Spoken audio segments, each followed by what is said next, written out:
اقبال کہتا ہے کہ نغمہ کجا من کجا ساز سخن بہانئیست سوئے قطار می کشم ناکائے بے زمام را، کہ میں حضور کی امت کو واپس حضور کے در پر لے کر آ رہا ہوں.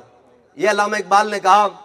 اور علامہ اقبال نے جو امت مسلمہ کو پیغام دیا ہے وہ اقبال ہی کی زبانی، ہم تو صرف ترجمہ کرنے کے جناب مجرم ہیں کہ جو اقبال نے قوم سے کہا ہے ہم صرف ترجمہ کر کے سنا دیں گے، باقی ہم سے کوئی ناراض نہ ہو کہ کیا ہے.